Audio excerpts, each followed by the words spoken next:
Thank you for being here on a Saturday evening, leaving behind those very entertaining news channels and the real entertainment that goes on in 200 channels. I'm here to talk about the investor sentiment and more broadly, investor psychology. And it's very difficult to explain this. It's very difficult to understand. Because when we use terms like this, we are normally referring to an average investor and the representative investor, or somebody whom we think is an investor. But there is no such creature. There is nothing called an average investor. It's very hard to visualize an average investor because if a financial advisor or a salesperson approaches you in the course of a conversation, then it tell you that normally investors are doing like this. They said there's an appetite like this, or people are responding, or it is gaining popularity. I doubt in most cases, this average you should be very suspicious of. Everybody has very unique circumstances, background, experiences, the way you have evolved, your own inputs in terms of your childhood, the misery or the poverty or affluence that you have seen, or great riches that have been built or disappeared. So everybody's understanding of everything is quite unique in that sense. And in fact, the very idea of an average human being who is representative of a large part of the humanity is a fairly recent thing. It's just about 100-year-old. There was nothing used to be called average. It somehow came from a person. It was invented in the 19th century by a Belgian named Adolphe Quetelet. And he was a person who applied statistical methods to social phenomenon. So he started measuring a lot of things, that what is the height of general people, and doing a calculation of what an average height of a person is. But it has nothing to do with you. The average height of an Indian has nothing to do with your height. So the average guy doesn't exist, and more so in the money terms. And today, but this idea of average getting extended to many things, it actually makes it redundant. And so you should abandon that idea that this is broadly suited to something. There are two things which actually, I will get on to my basic takeaway for you. That is what I'm here for. And that will all not be, there will nothing be new in that. But there are two things which actually comes to my mind, which makes every investor very unique. And this is something about which only you can worry. Nobody else can worry about you. First and foremost, only you can worry because you are the beneficiary or you will be the victim. You better care. Everybody else will be doing something. They'll be worried. They have a skin in their business. They have the skin in their job. But you have, so you better, it is worthwhile to invest some time to understand. You have skin in your financials. It will ensure, and it has become far more critical now, the way we are going to live longer, the way the healthcare cost has gone up, the way the state has stopped taking care of you in a very meaningful way, the way it used to 30 years ago, where, public health services were of a reasonable kind. So you better take care of that. Longevity of a kind that we are witnessing with the advancement in the health sciences, that itself is going to, you can feel happy about it, but it can actually be a punishment if you have not provided for it. Two things which actually makes every investor very unique, and no financial plan, no financial advice really factors that into your plan when somebody is suggesting you something, and you should take care of this. First one is very hard to do. One is the experience itself. Most of you who are here, so I assume that you have been in the market or have been investing in some form or the other, meaningfully or thoughtfully, or started thoughtlessly and then started thinking about it in some manner or the other, or started with IPOs, picking those forms outside this building sometime in the 90s, and when there was not much of a difference between buying a lottery ticket and getting an allotment. So you would have gone through all those things. The experience actually makes a difference. When you have 5-year experience, you behave differently in the next 5 years. When you are hit by, and markets are going to be like this only. If you think that, markets are going to behave in a very rational way, in a nice way, and it will become, when we talk about 15-20% annualized return over the last 20 years, equity turns out to be the best performing asset class. It never moves in a nice smooth line. It is never a very consistent thing. It gives you heartburns. It gives you panic attacks. It pleases you. Sometimes it spoils you. Sometimes it looks like, it's going up in such a manner that I have come across people in the last 25, 30 years of running value research, that many a times the state of the market, somebody who is new, many people try to abandon their career they think that it's a very difficult thing, doing the hard job, while easy money is to be made so nicely in the market. That all turns out to be wrong. So experience makes a huge difference, and try and spot yourself where you are. And for most Indians, the odds are greatly against us because historically, because of the financial distortion or the kind of economy we have been a fixed income country. Everybody starts, look at the irony that every individual who gets into an organized workforce starts with a provident fund contribution, which is largely fixed income. So a person's longest term investment gets into fixed income, and we get used to a fixed rate of return. So anytime the equity markets, and equity will remain the way it is, it'll give you 50% as it did in 2017, as recently as 2017, and it gave you a heartburn in 2018, and it'll give you those surprises. And that is what makes it 18, 20, 25% inflation beating, fixed income beating, long-term returns. And odds are greatly against you, because when it is a great time to invest, it is a very difficult for any individual to invest, because that is the time, the moment you invest, you lose money, or people have lost money. And when money is being made easily, when it is easy time to invest, you generally don't make money. You can recall, the master gains of 1992, or the Morgan Stanley, or the technology boom of early 2000 went up by, or 2007, as recent as 2007-8, when infrastructure went up by 100%, and very easily everybody queued up to put their money, only to lose money or lose patience.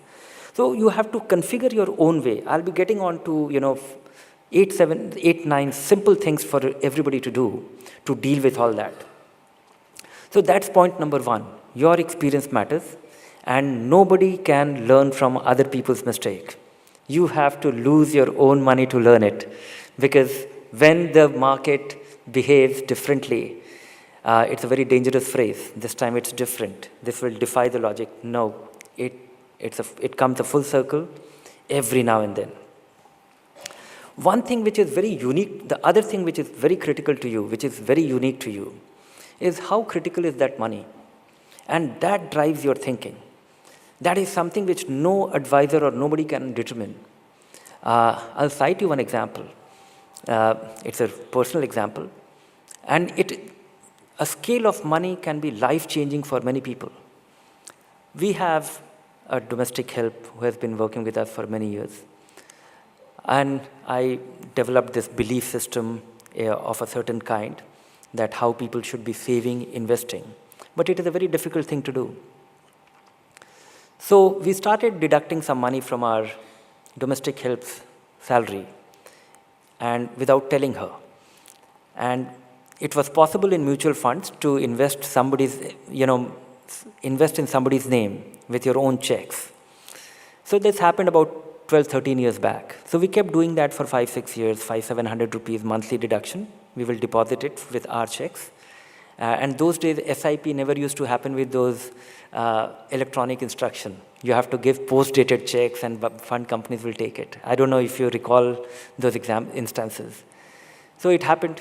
Then one day SEBI may change the rule and said that other people cannot invest in other people's name.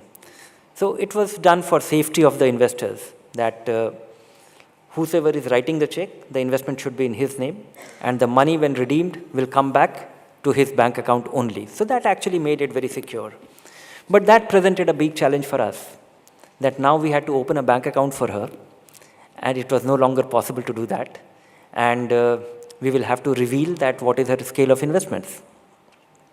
As you know, you will be in your own surrounding, will be witnessing some such situations, some harsh, some very bitter, some not so bitter, that poor people, they have a husband or a maid, normally has a husband who thinks that he has to beat his wife every time he's drunk.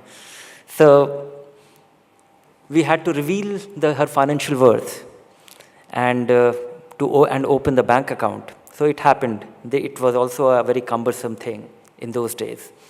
But the net result of this was that the moment she understood what is her financial worth, what is her net worth, the husband stopped beating her. And that was the end of the beating, or being beaten. So that kind of money, and that was not some earthly sum of money. That was some few lakh rupees. But that few lakh was substantially, was a big multiplier of your monthly expenses. So when I think about it, the scale of money could be so empowering that you will do anything for it. And if that money goes down by 30% or 40% in 2007, it will be earth-shattering for you.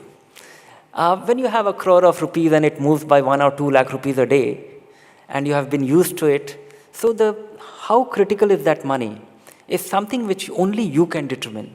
And you have to take corrective action. You have to devise your strategy, ask those questions. What is the downside? Because these two things, all the questionnaire that you come across, risk assessment, I will answer you 10 questions. Will you be comfortable losing 30% money? All those things don't work. Investor's mind is very malleable. Our minds change. When going is good, we say, oh, we don't care. We can take 40% off and we don't mind. And when it actually happens, you say, no, but this wasn't the deal. So reconciling to that, and only you have to really meditate. You have to think very objectively about it yourself. Then only you'll be able to figure out. And today, mutual fund industry, these funds, there are conservative funds, there are aggressive funds, there are aggressive equity fund. Here is a fund company which offers a very conservative equity fund, which can actually take you through with less ups and downs, less wilder ride. But you have different kind of asset allocation available in a very neat way. And you have to proactively ask those questions. So that's all that I have to say about the psychology and how to deal with it. How critical is the money and how experienced you are. And you have to devise your own rule. You are no average. Your circumstances are different, and that makes you unique, and you have all your skin in this plan. Nobody cares more than yourself about this aspect. So you have to better ask those questions, list your questions. Now I'll be listing 4 or 5 things, about 8 or 9 things, which are simple things to do. Subbu was telling about market is richly valued or not so richly valued, and then could be problem or the GDP. The critics, you have to predict the future, but it is not that hard. All those things should be delegated to people like him. You have to do some very simple soul searching in terms of your own future needs. When do you need the money? Because you can't do nothing about what is happening to the Fed moves, what is happening to the interest rates, what's happening to the markets, what is happening to the flows. We have absolutely no control on that. But you have you have the most precise idea of tentatively when do you need your own money, how good a health condition you are in. Calculate your projected needs. Your child getting into college, your daughter's wedding, so on and so forth. Some of those things, what could be the scale of emergency? Those are things which you can actually estimate and err on the side of caution. You don't need to be precise. There is absolutely no precision possible here. It's all in the realm of, maybe, maybe not, but you better be prepared.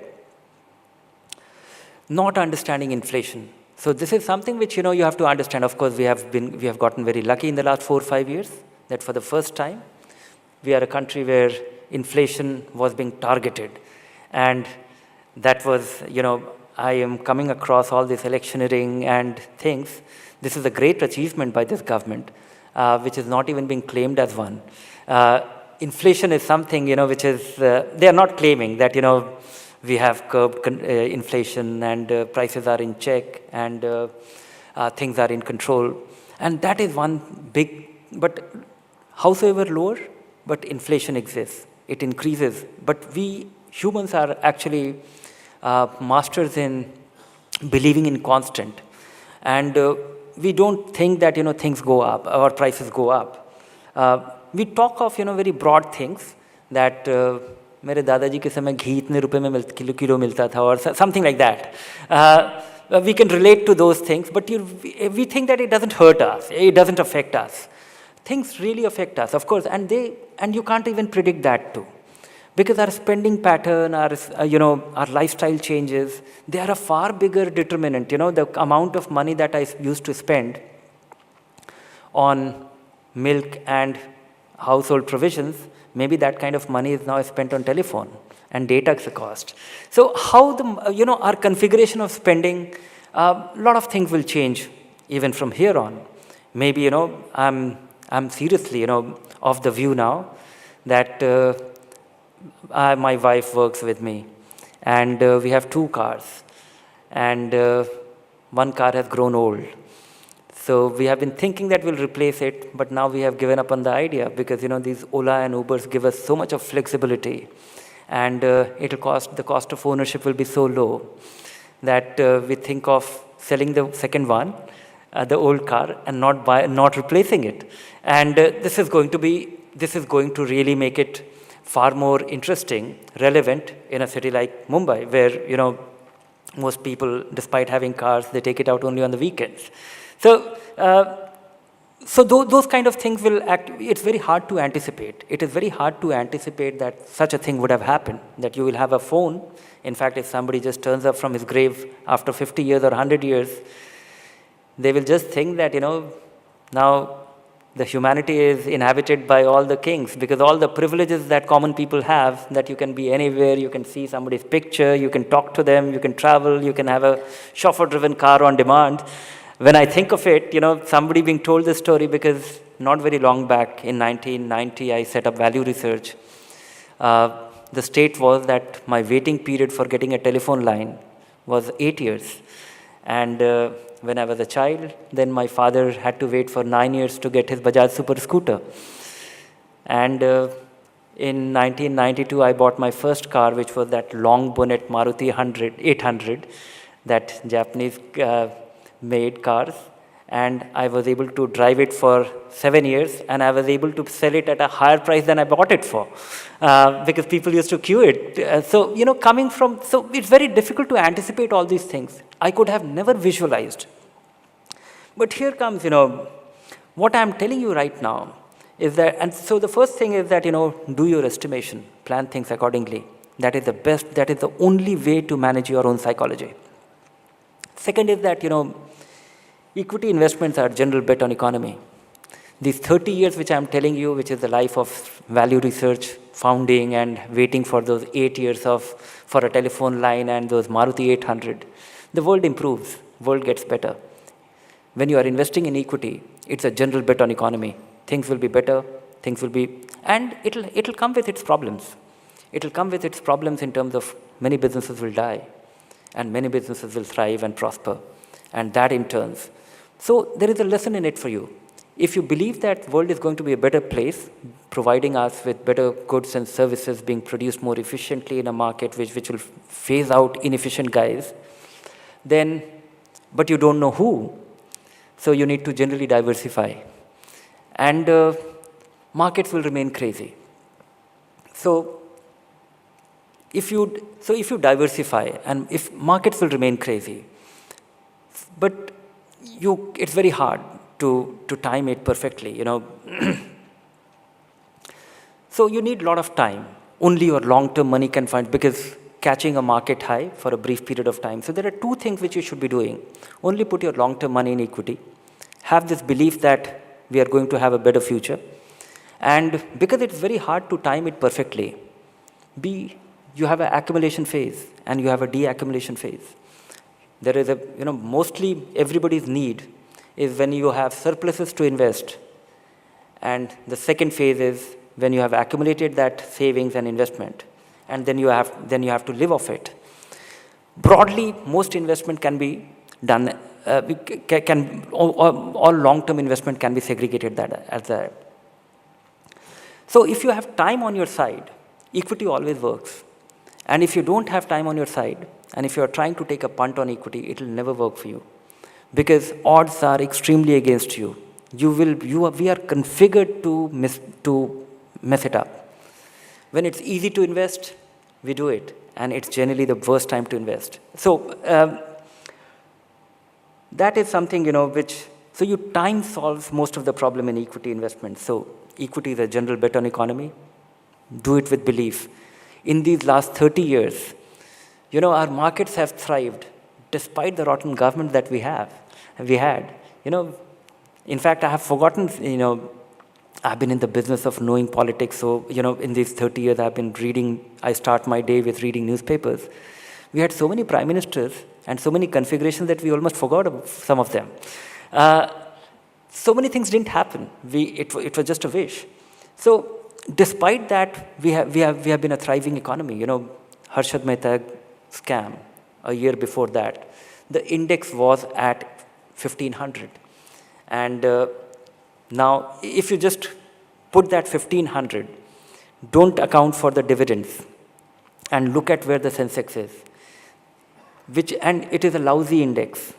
Of course, it's not a very nice thing to be hosted by BAC and say that it's a lousy index, but I say so because if you look at the mortality of the Sensex constituents, if you look at, you know, in India, we have a lot of nasty businesses which were part of Sensex without, just for the sake of diversity or, you know, representation of a certain sector.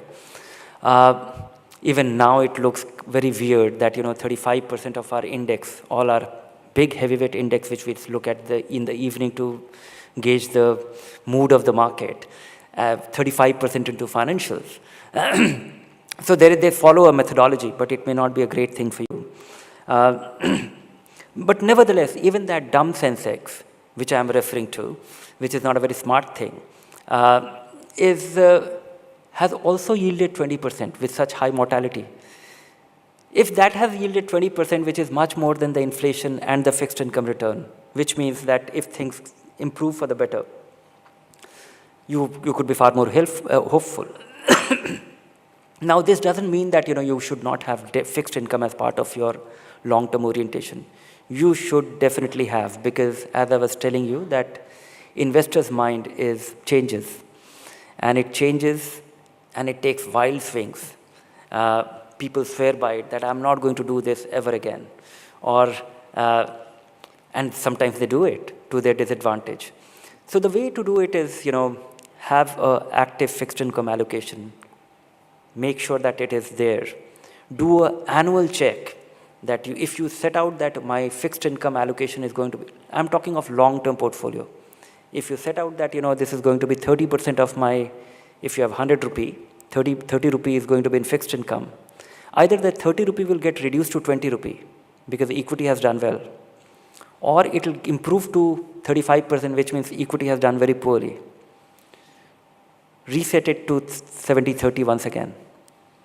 And if you do it less often, you will be taken care of, because having this discipline is the critical thing. Having that rule and the discipline to do it less often. Even if you do it every 2 years, that's okay, because you can't time it perfectly. And don't try to do it more often, because if you try and do it more often, it'll hurt you. It'll create a lot of tax situation or complicate your accounting. One more thing which, you know, I think the kind of people I'm seeing here, it has been one of the biggest, as I was telling you, that we Indians are being reared to think of fixed income from our outset by the very design of the system, the EPFO, the Government Provident Fund. But, and your grandfather will tell you कि PPF account khol dena. The deep belief in that, and understandably so. Those were the times when, there was nothing safe available. And, but I really wonder that it's a great long-term thing. It's the biggest opportunity loss for Indians who are going to live longer. One more thing which is worth avoiding is never mix insurance and investment. Very basic. We all start with, and we end up, we have great belief in this. This is a big distortion. And this is where, the whole disbelief, my sense is that the disbelief in the financial system, or, less aspiration from financial investments for most Indians has been a very disappointing experience from this insurance-linked investment schemes, because we trust it blindly, and everybody has it, whether somebody has a mutual fund or not, whether somebody has a PPF account or not, but everybody has a LIC policy. And LIC policy is something which we look at it with great deal of, piousness, that the premium has to be paid. And then these buggers, they don't get you the great insurance, just in case you need it. And they don't beat inflation. So you end up being poor. And when it does not become meaningful for you after a long period of time, you think कि कुछ होता नहीं है सब. It doesn't work. This is something which is greatly disappointing. If it would, and everybody has such a great belief in those endowment policies. They're called endowment policy. That is something which is worth reconsidering. I'm not saying you should not have insurance. There is a stage of life when you badly need insurance. You should have the term insurance. And the need for term insurance changes so dramatically that I was single one day and I never needed. If I would have disappeared one day, my parents would have felt very sorry for it. Or they would have been extremely disappointed as a young person disappearing, but they would not have been in any kind of financial crisis till I had dependents. But the day I got married and I had a dependent wife, I badly needed a large insurance. And that was also the stage of life when I had absolutely no financial net worth. So that need will never be fulfilled by that. The moment I had kids, and you have kids soon, so that need multiplied. And even then, I did not have any meaningful financial net worth, which can take care of them if I disappear. And then gradually, I kept on investing, saving, whatever I did. And that need came down gradually. So my needs actually went up dramatically. And then they disappeared over a period of time. And then now I think that here is my financial worth, where if I'm not around, my family will be taken care of. I don't need any insurance again. If you built your house, if you have built your savings, your child's education, your dependents will be taken care of, or they're working, that's the biggest insurance. So if that is taken care of, so those needs cannot be fulfilled by that. And for that, you need a different insurance. So it's by no means telling you to insurance is bad. You need insurance, but not the ones which everybody end up having one, which doesn't get you anywhere. Then comes, this is a very strong belief that, we get the frequently asked question at value research, we get in thousands. And many a times, people are asking similar questions. So by end of 2017, the most popular question that we were getting is that my money has gone up by 70%. Should I take it out? Should I run? Because they think that if it has gone up, it will go down and it's time to run. And we don't have an answer, because I think I have answered it in the earlier question that, if it is aligned to, because if you take that money out, what do? Maybe it is, if you have an equity debt definition done well, if you have a pre-stated thing, you should take some money out, put it in fixed income, rebalance your allocation, that is fine. But we think in terms of binary things. And that is primarily because, and it is more intense in India.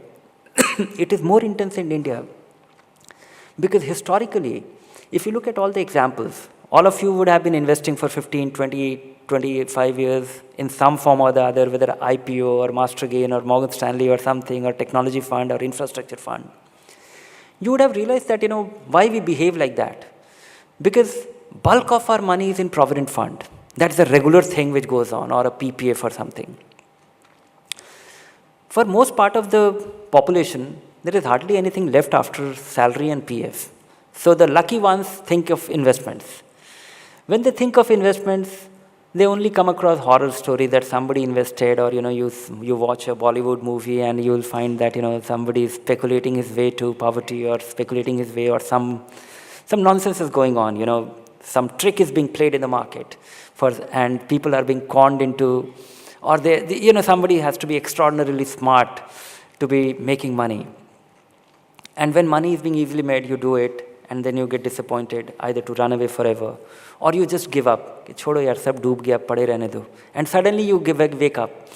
In fact, that actually reminds me of a story that, Fidelity, the largest fund company, commissioned, did some research of last 100 years of their investors base, to find out that how their investors have done, which investors made the most money from their investments. So they came across, 3% of their investors who did extraordinarily well. They bought something and they held it for a long period of time, and they have generated substantial return. They went about finding them. And they couldn't find them because they were all dead. So the next set of investors, they found that the people who invested and forgot, and they have done exceedingly well. And we at Value Research come across people, somebody who is known to us, or somebody finds a reference and he comes with a bundle of things, and generally they have paper certificates. And they come up with some 20, 30, 40 certificates, and most of it will be trash. Of those 40, typically, I'm just reminded of the recent example, an old person who came. An old person who inherited something from his father. He came up with, some 30, 40 certificates. And of those 25 companies were very hard for me to find out, do they exist or not. But he had 5 certificates, which was something like few crores. And because they have multiplied, and unfortunately, he will get dividend only for the last 7, 8 years, and that is getting very hard. But, he suddenly in fact, it has hurt him in a manner that his lifestyle has changed. And he's actually treating those, his ancestral thing, not as a family wealth, but more as a lottery. That is unfortunate, but that is how it has turned out to be.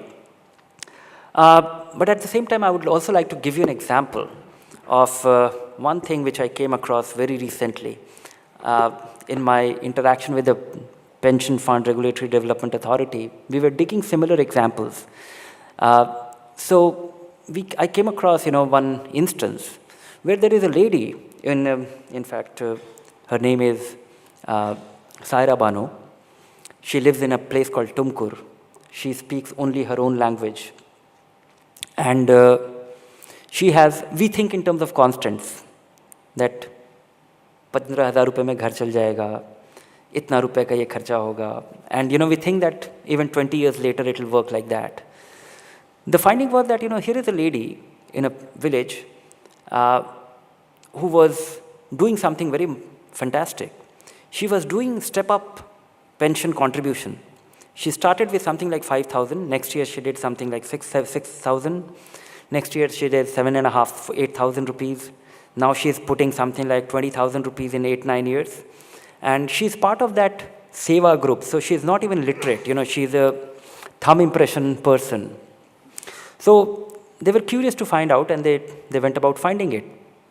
So they asked her a question. They tried to ask her, what do you do? They found out that, she's in the business of goat farming. She's a villager. She's in the business of goat farming. And every year, around Bakri Eid, she sells her crop, or whatever, the reared up goats. And when she starts the year rearing those goats, she spots one good goat as her pension goat. And She sells that goat around Bakri next year, and whatever is the realization from there is invested in the pension fund. And that is how she has been able to secure her pension. So this is inflation-adjusted in investing. The price of gold going up, and here's the lady in her very naive, and she's otherwise smart. And so doing things with simplicity. So this is something which I'm trying to, all those people in their accumulation phase, we think in terms of constant, and don't do the lip service. Put all your long-term money into equity or some kind of with rebalanced equity, and do it with belief. Do the rebalancing. Because there is another problem which we face at Value Research, that somebody has a lot of his full picture will be that somebody will have plenty of money invested in all kind of things, including real estate, the second house or something, many other things. And one will be doing some 11,000 rupee SIP and will be so much bothered about it. When we try and look at the full picture, we realize that it is overall 3% of your total net worth. Even if you succeed greatly, no magic is going to happen anyway. So people losing a sense of proportion with that. So now I'm just summarizing it, that what you should be doing. This is another problem when a lot of people send their long list of portfolio, because everybody is being told that diversification is a good thing. Buy mutual fund, you diversify automatically. Then a lot of mutual funds are supplied periodically. So most people don't invest. They end up being a collector. And recently we were analyzing, a lot of people come and set up their portfolio at Value Research. The average number of holding per folio. And this is a number which is not based on few hundred, few thousand. It is based on 1 million people. It is based on 1 million people maintaining their portfolio. The average number of funds that they have is 35. So they have taken it to heart but a good thing to diversify, a good thing to invest in mutual fund, a good thing to be regular, but too much of a good thing is not a good idea. You end up being a wildly diversified portfolio, much more than the index, and you pay the, index funds cost far less money. So aggregate, you are buying active management and paying the price and getting the deriving the benefit of an index fund, and paying the price for it. And which better place than quantum, which has tried to emphasize all these years that everything else being equal, cost matters. That's the only thing which matters. And lower the cost, better it is. Because all other walks of life, when you pay more, you have some other gratification. When you buy an iPhone, you have a gratification that somebody will feel, or if you are moving in a Merc, then your friends think that, okay, this fellow has arrived, he has done well in life, kind of thing. In case of financial services, it is nothing. If somebody is costing you more, basically you are making less. That's all. So less money is your deal. You have no other intangible benefit as you have in all other walks of life. So you can feel happy about the comfort or this or that or something, or reliability, quality. Here, everything gets down to the daily NAV which is calculated. And the cost is deducted every day. If they are charging little less, you are making little more. That's it. So be aware of it. So the 2-3 things, which is most people's need can be fulfilled very nicely by having 3-4 funds. That is it. Keep it simple. It will be manageable. You will be interested. This is another part of it, which is being interested. Because when you have a very diverse thing, humans generally avoid admitting to losses. When you have something which you bought for 15 rupees and it became 25 and it has now come down to 16, you will still be worried that nahi, ek din hoga kuch, matlab, you missed it. You don't realize it. And if it is just assuming that you have a 10 lakh rupee portfolio, and if that happens to be 50,000 rupee, then you have a justification कि यार 50,000 रुपया है, कोई बात नहीं, छोटा है. You know, it's not significant. It better be significant so that you are interested, you act, you worry. Because you stop worrying about those things, which is too tiny. And when you have large number of things, you will be less interested. Think of them like your kids. If you have few, you really care about them. So that's the way I would like you to, and there are no exceptions to this.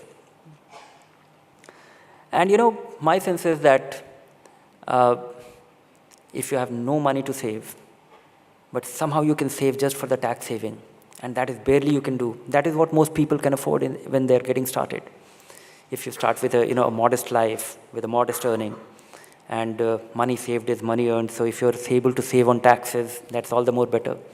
Even one tax saving fund done for 3-4 years is good enough. Then you can expand. But expanding beyond 3-4 funds is counterproductive, and there is absolutely no exceptions to this. Now, there are a few things which we still grapple with at Value Research, some of the problem areas. Still, it's a popular question that people say that this fund is getting started or iska NAV bahut badh gaya hai. This NAV is, because that is how we are configured. A high price, a high level means it's expensive or it's gone up beyond. But this damn thing will only keep going up. It's a function of age. You can't do much about it. So you have to really look at it in terms of reconciling. So that's still a thing. Of course, one more thing, which is, people think that your investments are productive only if they are giving dividends. And now you have to really be conscious of this. Dividend, and there are no exceptions to this. Don't opt dividend option from mutual fund of any kind. They are injurious to you. And definitely not for a equity fund. You earn less money, because the money is paid out to you, which you don't need. It's a long-term investment. Anyway, all the performance is factored in the growth plans NAV. Your money gets reduced to the extent of 10% of the dividend payment, which is now mandatory, the dividend distribution tax. Of course, you'll be liable for the long-term capital gains at 10%. But that is when you realize it. Till you realize it, till you are liable, all the money is at work for you. But here, the money doesn't even come to you if you choose a dividend reinvestment plan, and the money gets deducted to that extent. So dividend don't make sense anymore. It's very hard to say that. It's very far easier to say, hard to implement, which is gold is useless, But we still have, that is one of the biggest chunk of the Indians' allocation to investment. And it's not an investment, it's a consumption. We feel happy about it. If you look at the transaction cost or the cost of ownership, of course, it should be consumed. It's a traditional thing. It should be, one should have it, but by any means, don't think of it as an investment. Investors' favorite pastime, chasing past performance. We just think, in fact, one was a big revelation to me. At Value Research, we put the performance number of all mutual funds, and we had a naive guy who is a well-off guy and had suddenly gotten used to using internet with his smartphone. He thinks that the numbers that we put up, that last 1 year return is this much, last 2 years return is this much, last 3 years return is this much. He thinks that this is the kind of return which he's going to get in the future. So he might be naive, but most people actually believe it deep down below. They think that if we are going to get it. And so you are not going to get it. You will generally get it for 10 years, 15 years period, somewhere around that. This is once again another thing which I would like to bring your notice to.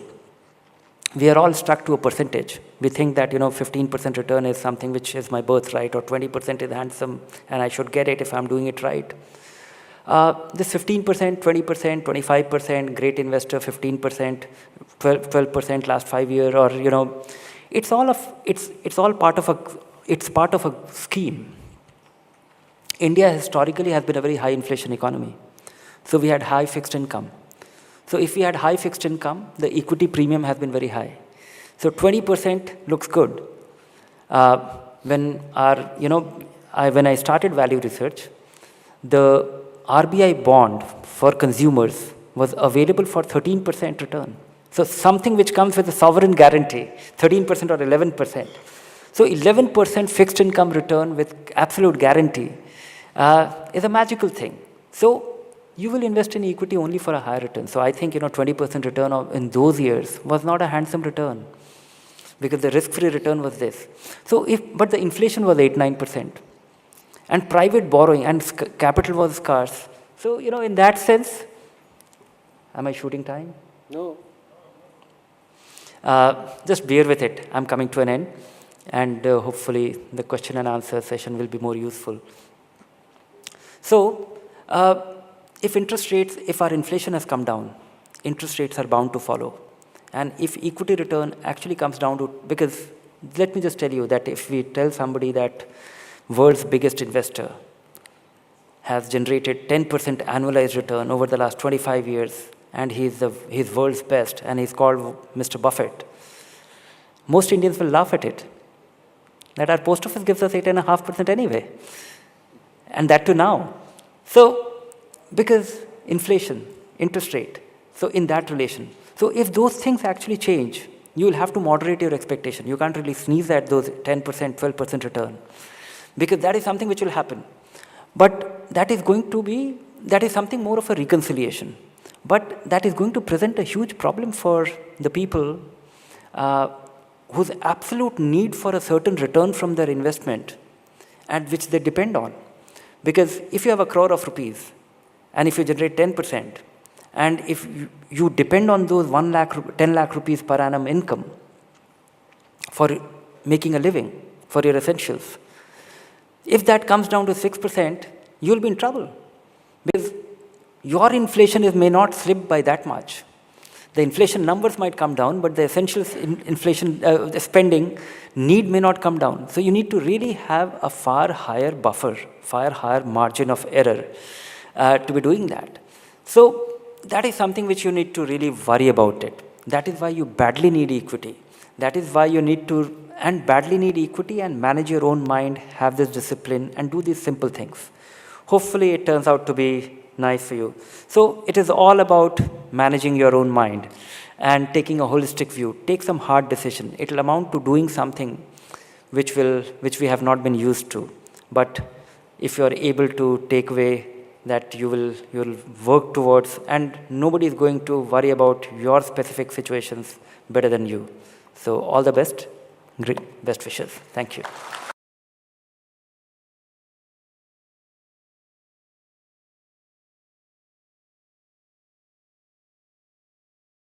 Mutual fund investments are subject to market risk. Read all scheme related documents carefully.